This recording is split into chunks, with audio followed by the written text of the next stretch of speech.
Hello everyone. आज मैं आपके लिए लाया हूँ एक most most important video, most beneficial video, एक प्रेजेंटेशन के फॉर्म में। जी हाँ, बिल्कुल भी जनरल टॉपिक पे ये प्रेजेंटेशन, ये वीडियो मैं बना रहा हूँ। व्हाई स्टोन्स और ballast are used in the substation. जी हाँ, आपने देखा होगा कि जो जनरेटिंग स्टेशंस या फिर जो डिस्ट्रीब्यूशन नेटवर्क के जो सबस्टेशंस होते हैं या फिर ट्रांसमिशन नेटवर्क के जो सबस्टेशंस होते हैं, उनमें आपने जनरली स्टोन्स का यूज होते हुए देखा होगा ग्राउंड में, या फिर हम उसको बैलिस्ट या ग्रेवल्स भी बोल सकते हैं। तो ये वीडियो में हम डिटेल में देखने वाले हैं कि जो सबस्टेशंस होते हैं उनमें स्टोन्स का यूज क्यों किया जाता है, क्या बेनिफिट, क्या एडवांटेजेस होते हैं स्टोन्स को यूज करने के। जी हाँ, वो हम डिटेल में देखेंगे। इतनी गारंटी मैं ले सकता हूं कि ये टॉपिक के ऊपर दूसरा कोई वीडियो आगे फ्यूचर में देखने की आपको बिल्कुल भी जरूरत नहीं पड़ेगी, अगर ये वीडियो आप लास्ट तक अच्छे से वॉच करते हो तो, क्योंकि काफी डिटेल में मैं कवर कर रहा हूं। तो देखिए, ये जो वीडियो है उसका इम्पोर्टेंस ये है कि इसके लिए मुझे आपको आपकी ब्रांच पूछने की जरूरत बिल्कुल भी नहीं रहेगी। डिप्लोमा होल्डर्स, डिग्री होल्डर्स या आईटीआई भी अगर आपने किया हुआ है तो देखिए, इंटरव्यूज में या फिर कॉम्पिटिटिव एग्जाम्स में क्यों ना हो, बहुत सी बार ये टॉपिक के ऊपर क्वेश्चंस या डिस्कशन या ग्रुप डिस्कशन में भी इसकी काफी इस ये टॉपिक का काफी ज्यादा इंपॉर्टेंस है। तो चलिए, विदाउट वेस्टिंग अ टाइम हम लोग स्टार्ट करते हैं। What is step potential? जी हाँ, डायग्रामेटिकली समझने की कोशिश करते हैं स्टेप पोटेंशियल क्या होता है। देखिए, ये काफी इंटरेस्टिंग स्लाइड है, तो डायग्रामेटिकली समझने की कोशिश करते हैं इसको। तो सबसे पहले डायग्राम को समझते हैं कि क्या शो किया हुआ है डायग्राम में। देखिए, दो टावर के बीच में का जो डिस्टेंस होता है उसे हम लोग स्पैन बोल सकते हैं। तो यहां एग्जांपल के लिए एक स्पैन मैंने कंसिडर किया हुआ है। तो देखिए, सबसे ऊपर वाला जो कंडक्टर आप लोगों को दिखाई दे रहा है, जो ब्लैक कलर से बताया है, वो ग्राउंड वायर है, जैसे कि रहता है जनरली ट्रांसमिशन लाइन में। और उसके नीचे आप लोग तीन फेज के तीन कंडक्टर्स को देख सकते हैं। सबसे पहले आर फेज लिखा हुआ है, जो आर फेज कंडक्टर, उसके बाद वाई फेज लिखा हुआ है, और उसके नीचे जनरली बी फेज का कंडक्टर चाहिए। तो यहाँ पे मैंने शो ये किया हुआ है कि जो बी फेज का जो कंडक्टर है वो स्नैप हो चुका है ग्राउंड पर। इसका ही मतलब, जो बी फेज का कंडक्टर है वो ट्रांसमिशन सिस्टम का ये जो स्पैन है उसमें पर्टिकुलर टूट के बी फेज कंडक्टर ये ग्राउंड पर गिरा है। उसे हम लोग टेक्निकली बोल सकते हैं snapping of B phase conductor on ground. तो देखिए, क्या हो सकता है अगर ये सिचुएशन कभी अगर क्रिएट हो जाए, अगर कोई लाइव कंडक्टर, अगर ट्रांसमिशन लाइन का या डिस्ट्रीब्यूशन लाइन का क्यों ना हो, अगर स्नैप होता है ग्राउंड पर, तो क्या होता है। देखिए, अगर ये लाइन सपोज 66 केवी या फिर आप 33 केवी भी आप एक एग्जांपल के लिए ले सकते हैं, चलिए 33 केवी की मानते हैं। तो अगर ये जो लाइन है, अगर वो कभी लाइव कंडक्टर अगर उसका स्नैप हो जाता है ग्राउंड पर, तो क्या होगा, ये कंडक्टर जहां पे नीचे गिरेगा ग्राउंड पर, वहां पे देखिए 30 केवी का वोल्टेज जो है वो मैंने शो किया हुआ है। आप देखिए, ये बी फेस कंडक्टर जहां ग्राउंड पे स्नैप हुआ है वहां पे देखिए 30 केवी शो किया हुआ है। और जैसे जैसे आप ये कंडक्टर से दूर जाओगे, वैसे वैसे वोल्टेज लेवल जो है वो कम कम आपको दिखेगा, लेकिन डेफिनेटली काफी लार्ज एरिया जो है वो अफेक्ट किया हुआ है, लाइव किया हुआ है ग्राउंड का ये पर्टिकुलर बी फेस कंडक्टर ने। वैसे तो आप सभी लोग काफी अच्छे से जानते हो कि ग्राउंड का जो पोटेंशियल होता है नेचुरली ये 0 वोल्ट होता है, लेकिन जब लाइव कंडक्टर कभी लाइन का जब स्नैप होता है पर्टिकुलर ग्राउंड पर, तो आप यहां देख सकते हैं जहां बी फेस कंडक्टर ग्राउंड पर गिरा है वहां पे 30 केवी वोल्टेज हम लोगों ने शो किया हुआ है। और उसके बाद वोल्टेज जैसी आपने देख सकते हैं 25 केवी मैंने बताया है, और अगर आप वो कंडक्टर से थोड़ा लॉन्ग डिस्टेंस पे ट्रैवल करते हैं तो 20 केवी आपको दिखाई दे रहा है, और उसके बाद सबसे लास्ट सर्कल आप देखिए अफेक्टेड 10 केवी मैंने बताया। तो इसका ही मतलब है if you are travelling away from that particular snapping conductor on ground, the voltage level decreases। और यही जो फिनोमिना है उसे पोटेंशियल ग्रेडियंट हम लोग बोल सकते हैं। जी हाँ, पोटेंशियल ग्रेडियंट का मतलब होता है वोल्टेज पर यूनिट लेंथ। जी हाँ, जैसे जैसे स्नैपिंग कंडक्टर से आप दूर जाते हो वैसा वैसा वोल्टेज जो है वो कम कम होते हुए आपको दिखाई दे रहा है। तो लेकिन इसका ही मतलब क्या है, जब ये कंडीशन ऑकर होती है तो एक्सीडेंटली अगर वो एरिया जो कि काफी अफेक्ट हुआ है लाइव बन गया है, 0 वोल्ट से कुछ पोटेंशियल वो जो ग्राउंड है उसका हम लोगों को दिखाई दे रहा है ये लाइव कंडक्टर के स्नैपिंग के वजह से, उसमें अगर कभी कोई पर्सन या कोई एनिमल अगर एक्सीडेंटली उसी वक्त अगर वो एरिया पे एंटर कर जाता है, वो एरिया में एंटर कर जाता है, तो देखिए काफी फेटल एक्सीडेंट डेफिनेटली होने के चांसेस जो है वो रह सकते हैं। देखिए हम लोगों ने एग्जांपल के लिए जो डायग्राम लिया है उसमें आप लोग देख सकते हैं, ये एक पर्सन जो है वो मैंने यहाँ पे शो किया हुआ है जिसका एक पैर जो है वो 20 केवी का जो एरिया है उसमें एंटर है, और दूसरा पैर जो है वो पर्सन का वो वहां वोल्टेज लेवल है 10 केवी। इसका ही मतलब क्या है, पोटेंशियल डिफरेंस जो है, वोल्टेज डिफरेंस जो है वीडी वो यहाँ पे दिखाई दे रहा है आप लोगों को, क्योंकि 20 केवी और 10 केवी अगर आपने पोटेंशियल डिफरेंस अगर कंसिडर आप लोग करते हो तो 10 केवी का जो पोटेंशियल डिफरेंस है वो क्रिएट हुआ है दो पैर के बीच में ग्राउंड पर ये पर्सन के। तो उस वजह से जो है ये 10 केवी पोटेंशियल डिफरेंस के वजह से जो है कुछ फाइनाइट अमाउंट का करंट ये वो पर्सन या वो पर्टिकुलर कोई एनिमल होगा तो उसके बॉडी के थ्रू ट्रैवल हो सकता है। और आप समझ सकते हैं कि इतना करंट अगर ये एम्परेज अगर लेवल का अगर फ्लो होता है बॉडी में तो डेफिनेटली वो पर्सन या वो जो एनिमल है उनके बचने का चांस बिल्कुल भी नहीं रहेगा। जी हाँ, बिल्कुल भी फटल एक्सीडेंट्स जो है वो होगा ही होगा। और हर साल काफी एनिमल्स जो है या फिर कुछ परसेंटेज जो है, स्मॉल परसेंटेज में कुछ फटल एक्सीडेंट्स ये हर जगह प्रैक्टिकली ये स्टेप पोटेंशियल के वजह से हम लोगों को दिखाई भी देते हैं। जी हाँ, तो ये जो पोटेंशियल है तो स्टेप पोटेंशियल हम लोग ये कंडीशन में इसको बोल सकेंगे। तो काफी इंटरेस्टिंग और काफी इजी था। तो आप लोगों को मुझे ऐसा लगता है कि स्टेप पोटेंशियल जो है वो आप काफी अच्छे से समझ चुके होंगे। तो हम लोग अगर डेफिनेशन के तौर पे अगर बोलना चाहे तो स्टेप पोटेंशियल को क्या बोल सकते हैं, it is the voltage developed between two feet on the ground of a man और एनिमल। ये एक ऐसा वोल्टेज है जो डेवलप हुआ है या होगा या होता है दो पैरों के बीच में ग्राउंड पर, चाहे वो किसी पर्टिकुलर मैन हो या कोई एनिमल क्यों ना हो। और ये कब हो सकता है, जब कोई शॉर्ट सर्किटिंग या फॉल्टी कंडीशन आती है या रहती है। This causes the flow of current in the body lead to electrical shock. ये है step potential. It is the voltage developed between 2 feet on the ground of a man or any animal when a short circuiting or faulty condition occurs. This causes the flow of current in the body lead to electrical shock.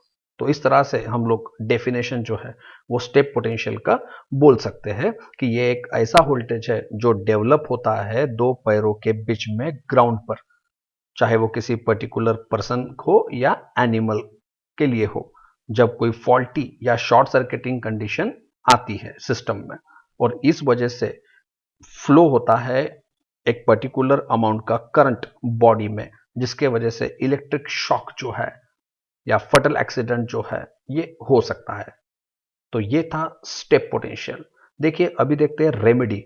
तो अब ये तो पता चल गया आप लोगों को कि स्टेप पोटेंशियल क्या होता है, लेकिन अगर इससे बचना है तो एक ही तरीका इफेक्टिवली हम लोग बोल सकते हैं, और वो क्या होगा, आपको दो पैरों के बीच में गैप नहीं रखना है और दो पैर को जोड़ के रखना है अगर आपके सामने ऐसी कभी एक्सीडेंटली सिचुएशन आ जाती है तो बिल्कुल भी आप अपने दो पैरों के बीच में गैप ना रखें और उसे बिल्कुल जोड़ के रखने की कोशिश करें, और जोड़ के रख के ही जंप करते करते आप अफेक्टेड जो एरिया है ग्राउंड का, ये स्टेप पोटेंशियल की वजह से उससे दूर जा सकते हैं। और जब आप अफेक्टेड एरिया से, अगर आपको लगता है, आप जब श्योरिटी आपको हो जाती है कि आप अफेक्टेड एरिया से काफी दूर जा चुके हो, काफी अवेल ट्रैवल कर चुके हो दो पैर को जोड़ के जंप करते करते, तो फिर आप डेफिनेटली ये सिचुएशन के वजह से या स्टेप पोटेंशियल की वजह से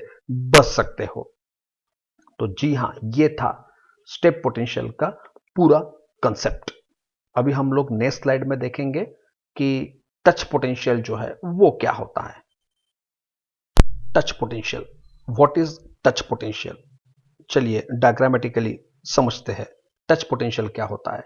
अगेन यहां पे एक ट्रांसमिशन लाइन का एक स्पैन जो है, which is the distance between two towers, हम लोगों ने लिया हुआ है, जिसमें सबसे टॉप मोस्ट कंडक्टर ये ग्राउंड है और उसके नीचे के सक्सेसिवली तीन कंडक्टर जो है आर फेज, वाई फेज और बी फेज के हम लोगों ने शो किए हुए हैं। अब देखिए यहाँ एक एबनॉर्मल सिचुएशन जो है, फॉल्टी कंडीशन जो है, वो हम लोग कंसिडर कर रहे हैं। और वो फॉल्टी कंडीशन क्या रहेगी? अब देखिए मैंने आर फेज का जो इंसुलेटर्स है जो आपको दिखाई दे रहा होगा वो ब्रेकडाउन बताया है। इसका ही मतलब क्या है? अगर कोई टॉवर का इंसुलेटर किसी पर्टिकुलर कंडक्टर का अगर ब्रेकडाउन होता है तो क्या होगा? जो लाइव कंडक्टर है उसका जो सप्लाई है या जो करंट है वो लीकेज होगा और कहाँ आएगा? टॉवर में, क्योंकि इंसुलेटर जो है वो ब्रेकडाउन हो चुका है आरएफएस का। तो अगर कोई पर्टिकुलर ऐसे इंसुलेटर का अगर ब्रेकडाउन होता है, अगर उसकी डाइलेक्ट्रिक स्ट्रेंथ जो है वो जीरो हो जाती है, अगर इंसुलेटर पंचर हो जाता है, तो देखिए टॉवर में पूरा सप्लाई जो है ये आएगा, लीकेज करंट जो है, वो जो लीकेज है वो पूरा का पूरा टॉवर में आएगा। उस वजह से क्या होगा? अगर उसी वक्त ये सिचुएशन जब आई है, उसी वक्त अनफॉर्चुनेटली एक्सीडेंटली कभी कोई पर्सन या कोई यूजर ऑपरेटर जो ये सिस्टम को हैंडल कर रहा है वो, या फिर कोई पर्टिकुलर एनिमल क्यों ना हो, अगर वो टॉवर के कांटेक्ट में आता है तो क्या होगा? वो जो लीकेज करंट है वो जब टॉवर का ग्राउंड हो रहा है तो देखिए ग्राउंड होते होते वो वो पर्सन के बॉडी के थ्रू भी ग्राउंड होते हुए आपको दिखाई देगा, एक पैरेलल पाथ मिल जाएगा। जो लीकेज करंट है, आपको पता ही है कि टॉवर ये ग्राउंड होते हैं, अर्थ होते हैं, बिल्कुल सही है आपका। अभी आप अगर ऐसा सोच रहे होंगे कि टॉवर तो ग्राउंड होते हैं तो शॉक कैसा लगेगा, या जो करंट है वो ह्यूमन बॉडी में या कोई एनिमल के बॉडी में उस वक्त कैसा फ्लो हो रहा होगा, तो नहीं, आप गलत सोच रहे हैं, बिल्कुल भी फ्लो होगा। क्योंकि देखिए जो लीकेज करंट है टॉवर का, उसे अभी ग्राउंड के थ्रू, ग्राउंड में फ्लो इंजेक्ट होने के लिए, फ्लो होने के लिए दो रास्ते मिल गए, एक टॉवर के थ्रू डायरेक्टली ग्राउंड या फिर थ्रू ह्यूमन बॉडी। तो भले ह्यूमन बॉडी का रेजिस्टेंस काफी ज्यादा हो गया as compare to tower footing resistance जो कि हम यहाँ पे जनरली यूज करते हैं, लेकिन फिर भी देखिए एक स्मॉल अमाउंट ऑफ जो लीकेज करंट है वो ह्यूमन बॉडी में एंटर करने का चांस जो है ये रहता है, रिस्क जो है वो डेफिनेटली रह सकती है। और इस वजह से जो है वो फटल एक्सीडेंट जो है वो पर्टिकुलर पर्सन या एनिमल का ये हो सकता है। तो इस वजह से देखिए ये जो पोटेंशियल है उसे हम लोग बोल सकते हैं टच पोटेंशियल। ये क्यों हुआ है? जो ह्यूमन बॉडी है या जो एनिमल है उसका जो कांटेक्ट आया हुआ है, वो जो टच हुआ है टॉवर के साथ जिसमें पहले से लीकेज था, उस वजह से ये हुआ है। तो इस तरीके से ये जो सिचुएशन है उससे हम लोग एक डिफाइन कर सकते हैं टच पोटेंशियल को। तो चलिए डिफाइन करने की कोशिश करते हैं touch potential. So what is touch potential here, या टच पोटेंशियल को कैसा डिफाइन कर सकते हैं फिर? It is the voltage developed between the earth और ground and the body of the equipment. यहां पे इक्विपमेंट मतलब हम टॉवर बोलेंगे। When a person touches the body during abnormal condition, जैसे कि यहाँ पे देखिए पर्सन टॉवर के कांटेक्ट में आया है, तो इस वजह से देखिए जो वोल्टेज डेवलप हुआ है ग्राउंड और टॉवर के बीच में, उसको हम बोलेंगे टच पोटेंशियल। और उस वजह से क्या होगा? When the person touches the electrical equipment और tower, during faulty condition fault current flows through the human body, हम ऐसा बोल सकते हैं। तो इस तरह से देखिए हम लोगों ने डिफाइन किया टच पोटेंशियल को। So it is the voltage developed between the earth and the body of the equipment when a person touches the body during abnormal condition. When the person touches electrical equipment during faulty condition, fault current flows through the human body। चलिए थोड़ा समझने की कोशिश करते हैं। तो touch potential मतलब क्या हुआ? अगर कभी फॉल्टी या एबनॉर्मल कंडीशन के दौरान अगर कोई पर्सन या कोई एनिमल या कोई ह्यूमन बॉडी अगर कोई लाइव कंडक्टर या कोई लाइव इक्विपमेंट के कांटेक्ट में अगर आता है तो जो वोल्टेज डेवलप होता है वो लाइव इक्विपमेंट या body of the live equipment और ग्राउंड के बीच में, उसे हम लोग टच पोटेंशियल बोल सकते हैं। और उस वजह से finite amount of current flow होता है वो ह्यूमन या एनिमल बॉडी के through from that live body of the equipment या body of the live equipment and ground. एक तरीके से हम ऐसा समझ सकते हैं। तो ये था टच पोटेंशियल। और एक आप एग्जांपल कोई भी ले सकते हैं, जैसे मैंने इंसुलेटर ब्रेकडाउन का लिया है।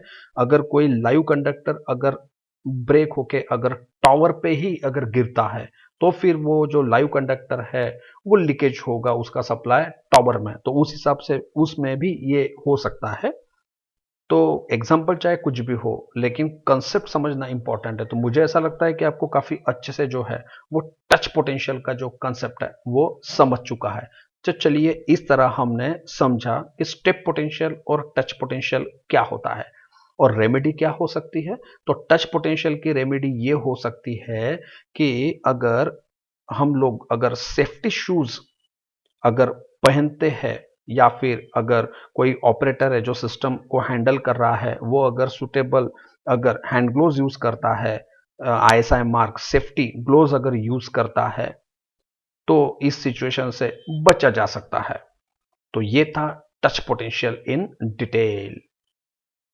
तो अभी अभी हमने देखा कि स्टेप पोटेंशियल और टच पोटेंशियल जो है वो क्या होता है और डिटेल में देखा। अब देखते हैं कि बैलेस्ट या स्टोन का हम लोग जो यूज करते हैं सबस्टेशन में या स्विचयार्ड में सबस्टेशन के, तो उसका मेन इंटेंशन जो है वो क्या रहता है टुवर्ड्स स्टेप या टच पोटेंशियल। तो देखिए जो स्टेप या टच पोटेंशियल जो है वो काफी हद तक रिड्यूस होता है बैलेस्ट या स्टोन का यूज करने से। देखिए step and touch potential increases during short circuit current. अभी अभी हमने देखा कि फॉल्टी कंडीशन में, एबनॉर्मल कंडीशन में, शॉर्ट सर्किटिंग कंडीशन में स्टेप और टच पोटेंशियल किस तरह से एग्जिस्ट रहता है और कैसा इंक्रीज हो सकता है।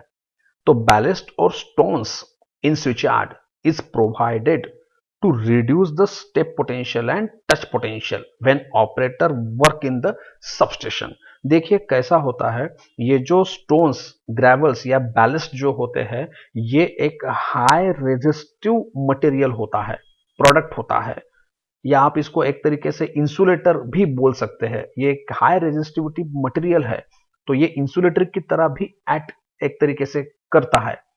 तो इस वजह से क्या होता है, जो स्टेप पोटेंशियल होता है या जो टच पोटेंशियल होता है वो काफी लेवल तक, काफी हद तक रिड्यूस हो जाता है। उसकी ग्रेविटी जो है वो काफी कम हो जाती है। वो एक ज्यादा लॉन्ग डिस्टेंस तक स्टेप पोटेंशियल एक्सटेंड नहीं हो पाता। तो इस तरीके से ये एक बहुत बड़ा यूज है। अगर आपको कोई टेक्निकल इंटरव्यूज में या ग्रुप डिस्कशन में स्टोन या बैलिस्ट का जो कंसेप्ट है वो स्टेप और टच पोटेंशियल को के लिए जो है वो किस तरह से फायदेमंद या बेनिफिशियल हो सकता है ये अगर पूछे तो इसका आंसर तो यही होगा कि स्टेप पोटेंशियल और टच पोटेंशियल काफी लार्ज लेवल तक, एक्सटेंड तक रिड्यूस हम लोग कर सकते हैं बाय यूजिंग बैलिस्ट और स्टोन। या फिर बैलेस्ट या स्टोन को हम लोग जब यूज करते हैं सबस्टेशन में या स्विच यार्ड में तो उसका मेन इंटेंशन जो होता है वो यही होता है to reduce the step and touch potential. ये आप याद रखिएगा। सबसे पहले आप ये बता सकते हैं, इससे अलावा भी कुछ पॉइंट्स होते हैं लेकिन मेन पॉइंट्स यही है कि स्टेप और टच पोटेंशियल को रिड्यूस करना। अब अभी आपको शायद ये क्लियर हुआ होगा कि हमने ये स्लाइड्स के पहले स्टेप और टच पोटेंशियल को क्यों समझा, क्योंकि वो इंपॉर्टेंट था ये समझने के लिए कि स्टोन या बैलेस्ट किस तरीके से स्टेप या टच पोटेंशियल को रिड्यूस कर सकता है। तो चलिए इसके आगे भी कुछ इंटरेस्टिंग पॉइंट्स हम लोग अभी डिस्कस करना चाह रहे हैं कि स्टोन या बैलेस्ट हम लोग क्यों यूज करते हैं सबस्टेशन में या स्विच यार्ड में। तो चलिए देखते हैं, आप बने रहिए प्रेजेंटेशन के लास्ट तक। देखिए नेक्स्ट यूज हम देखते हैं बैलेस्ट या स्टोन का। बैलेस्ट और स्टोन प्रिवेंट्स वेजिटेशन। जी हाँ, ये भी एक पॉइंट है। There is a long no to the grass, weeds and tiny plants which makes troubles in case of rain and humid environment।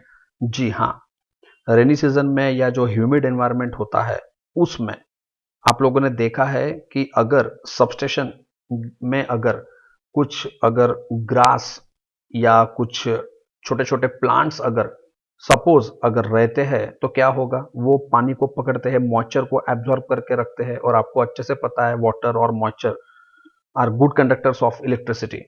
तो हम लोग कभी नहीं चाहेंगे कि पानी या मॉइस्चर जैसी चीजें ये सबस्टेशन में रहे। तो ये काफी दिक्कत वाली बात हो सकती है ऑपरेटर के लिए जो सबस्टेशन को हैंडल करते हैं। तो हम कभी नहीं चाहेंगे कि एक तरीके से जो ग्रास या फिर कुछ टाइनी प्लांट्स वीड्स ये कभी हो।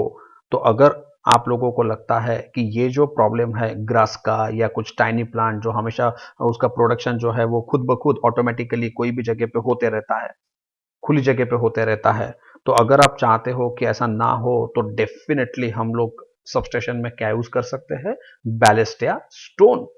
क्योंकि अगर हम सबस्टेशन या स्विच यार्ड में अगर स्टोन्स का यूज करते हैं तो बिल्कुल भी ग्रास या वीड्स या कुछ टाइनी प्लांट्स जो होते हैं छोटे छोटे, उनका प्रोडक्शन उनका डेवलपमेंट जो है वो होते हुए नहीं दिखता।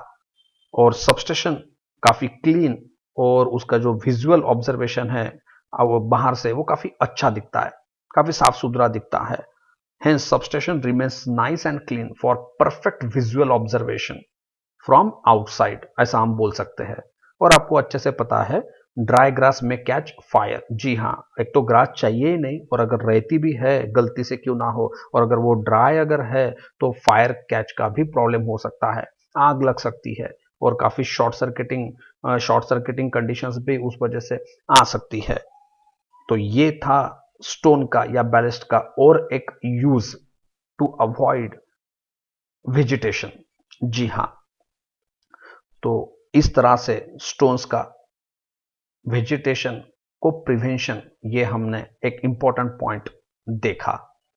तो देखिए कुछ लोग ऐसा भी बोलते हैं कि वेजिटेशन, देखिए मैं यहाँ पे एक चीज क्लियर करना चाहूंगा कि वेजिटेशन जो है वो 100% जो है वो भले ही प्रिवेंट ना हो बाय यूजिंग स्टोन या बैलेस्ट, लेकिन एट द मोस्ट ये जो तकलीफ है ये दूर होते हुए दिखती है स्टोन का यूज करके as compare to stand and other materials in the substation. इसीलिए बेटर है कि हम लोग स्टोन्स का यूज सबस्टेशन में करें।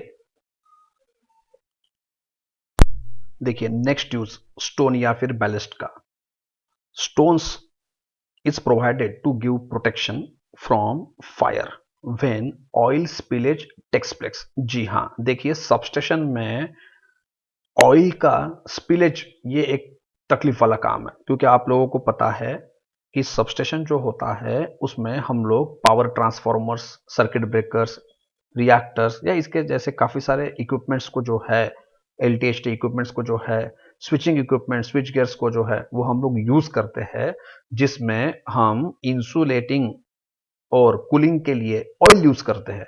तो क्या होता है ऑपरेशन के दौरान ये जो इक्विपमेंट्स है उनके थ्रू ऑयल का लीकेज हो सकता है, या फिर ऑयल रिप्लेसमेंट जो होता है उसके दौरान भी ऑयल जो है वो लीकेज हो सकता है। और ये जो ऑयल है स्पिलेज ऑयल, लीकेज ऑयल, ये जब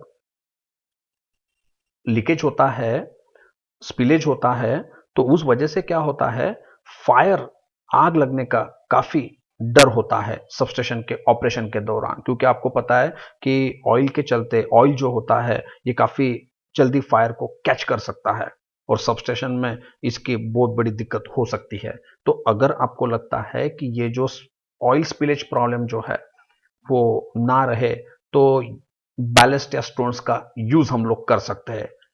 तो स्टोन्स और ballast is provided to give protection from fire when oil spillage takes place. क्योंकि ये क्या होता है कि जो स्टोन्स होते हैं या बैलेस्ट जो होते हैं ये क्या करते हैं, ये काफी जल्दी हीटअप हो जाते हैं।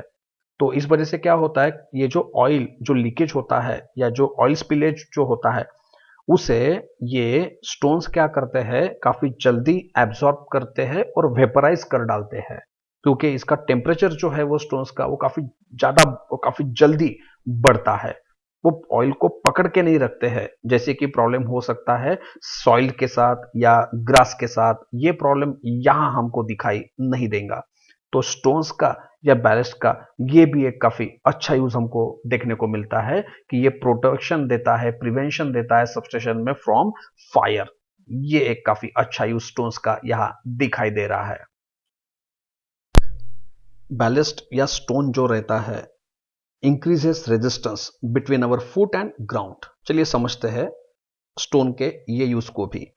जैसे कि आपको पता ही है कि जो स्टोन्स होते हैं या जो बैलेस्ट होते हैं वो एक हाई रेजिस्टेंस मटेरियल या इंसुलेटिंग मटेरियल है। इस वजह से क्या होता है, अब आवर फुट मतलब जो ऑपरेटर होता है सबस्टेशन का, उसके पैर और ग्राउंड के बीच में एक अच्छा खासा इंसुलेटिंग मटेरियल ये रह जाता है। तो इसलिए हम ऐसा बोल सकते हैं कि stones in the substation provide an layer of high resistance and act as an insulator between our foot and ground.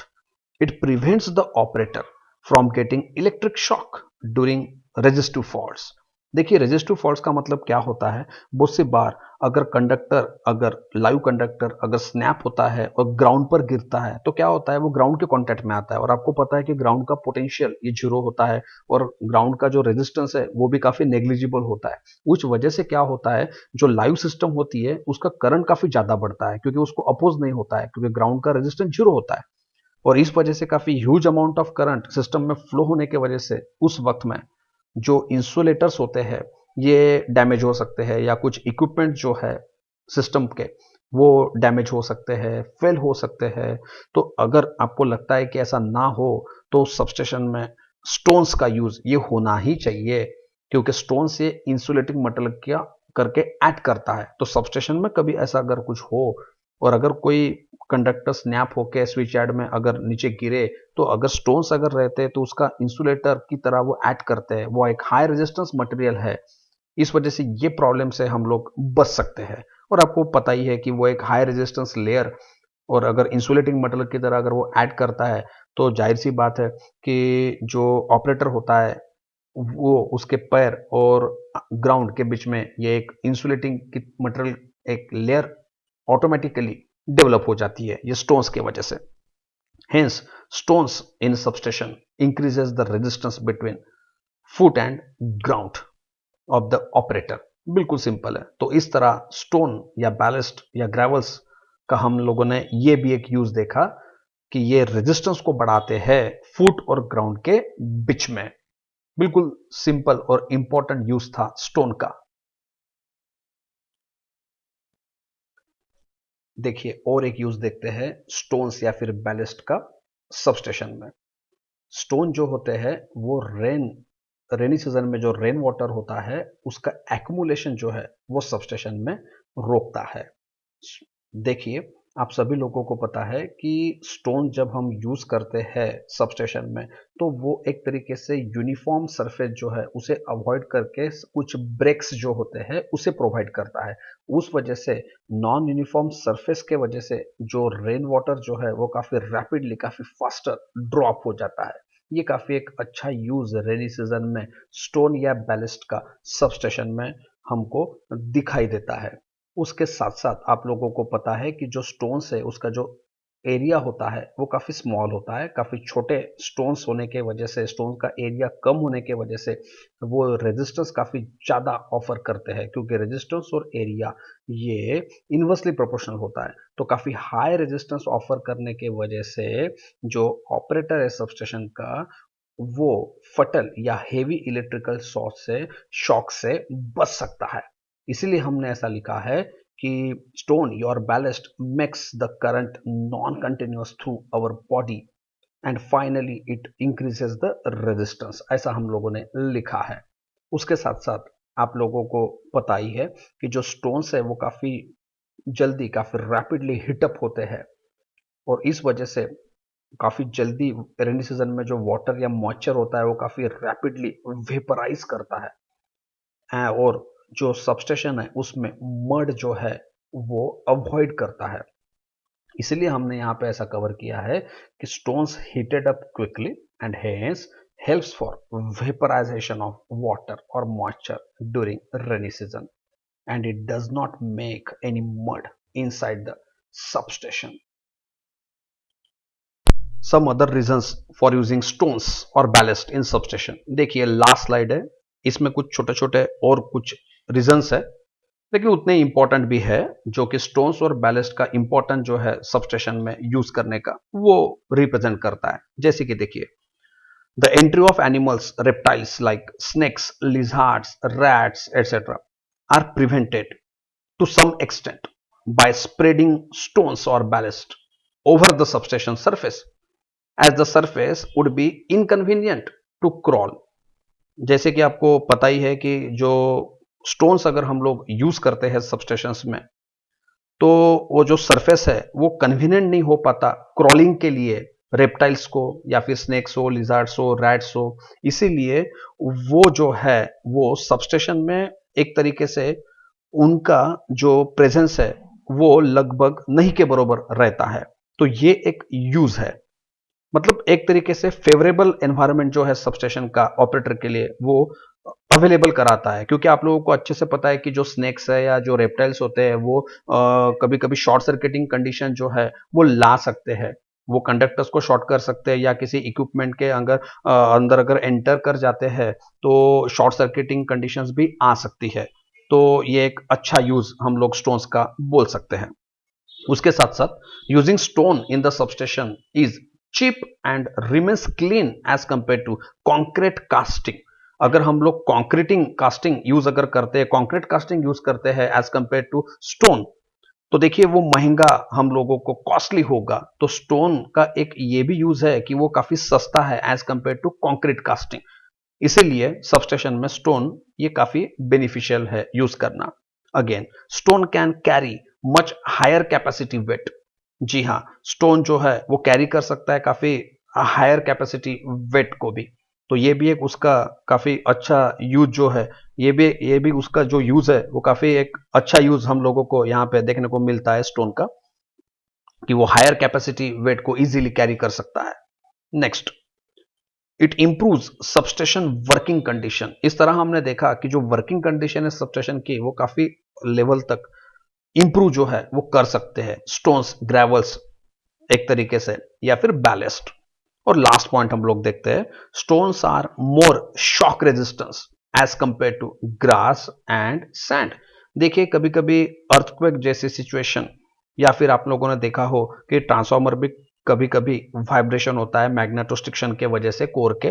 तो ऐसे सिचुएशन में स्टोन्स अगर हम लोग यूज करते हैं सबस्टेशन में तो वो एक तरीके से शॉक रेजिस्टेंट करके एक्ट करता है, तो उसका ये भी एक यूज है। तो इस तरह से हमने पूरे प्रेजेंटेशन में काफी अलग अलग पॉइंट्स को लेके डिस्कस किया कि स्टोन्स और बैलेस्ट या ग्रेवल्स का सबस्टेशन में यूज ये हम क्यों करते हैं। तो आज के वीडियो में मैं यहीं पे रुकता हूं, प्रेजेंटेशन का ये लास्ट स्लाइड था। आप बने रहिए मेरे एजुकेशनल चैनल इलेक्टेक के साथ, और अगर वीडियो पसंद आया है, प्रेजेंटेशन पसंद आया है, तो वीडियो को लाइक करना ना भूले। और एक रिक्वेस्ट है कि जितना आप शेयर कर सकते हैं ये पीपीटी को, प्रेजेंटेशन को, उतना कीजिए, क्योंकि ये एक जनरल प्रेजेंटेशन है और ये सभी को काम में आने वाला प्रेजेंटेशन है। Thanks for watching.